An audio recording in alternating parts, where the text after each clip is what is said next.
Hi, I'm Liz Lasky, and I'm a social worker for the Relationship Abuse Prevention Program, the RAP program. And we're in middle schools and high schools throughout New York City, and our job is to promote healthy relationships.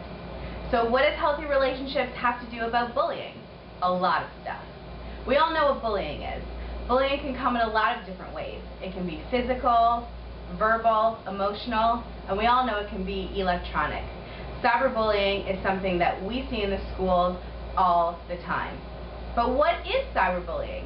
Cyberbullying is any kind of those types of bullying behaviors that we see in other areas. They just seem to happen online. So any kind of bullying, harassment, intimidation, things like that are happening through text messages, websites, blogs, Facebook, AIM, chat sessions, you name it, that can be cyberbullying. But how do we know exactly what cyberbullying is? Well, here's my rule of thumb. Everyone here has played basketball, baseball, any kind of sport. Well, how do you know when the ball is out of bounds? Well, that's easy, because you can see a really clear line, and you know a ball is out of bounds when it goes over a line. And we, as people, we have boundaries just like a ball game, but we can't always see them. We have to navigate them. We have to sort of play with them a little bit and find out what we're comfortable with.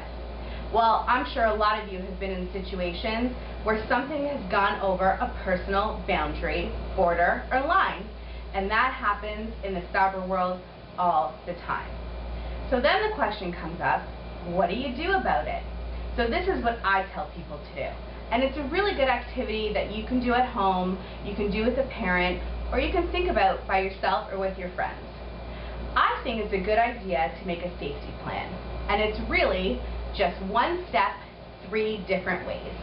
The first part of a safety plan is thinking about someone at school that you can talk to if you're in a bullying or a cyberbullying situation.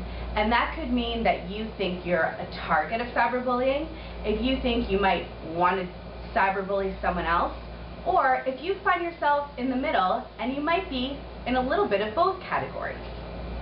So the first thing to do is find someone at school that you can talk to. And this is really important because you're at school all the time. So find someone you trust. It could be a teacher, a guidance counselor, a principal, a coach. It might even be a friend. The second category is to find a friend that you can talk to.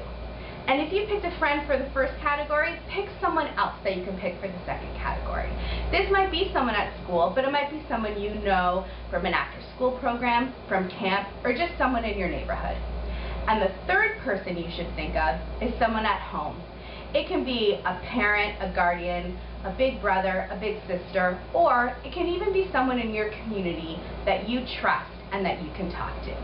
When you talk to these people, it not only makes you feel better about talking about your feelings in the situations, but talking to someone who's older and maybe has a bit more experience will help you be able to navigate through the very tricky world of trying to get help about bullying. My bottom line is this: when in doubt, leave it out. If you're sitting at your computer and you're about to send a message to someone and you think, well, I don't know if that's the nicest thing or the best thing to say, when in doubt, leave it out, and it'll help you think a lot more clearly about things. See you next time, and for more information, you can follow me at Liz Lasky on Twitter. You can also go to my website at lizlasky.com, and you can also follow the Center Against Domestic Violence, and they have lots of really great information about programs for teens, adolescents, kids, and also adults. Thanks for watching, and see you next time.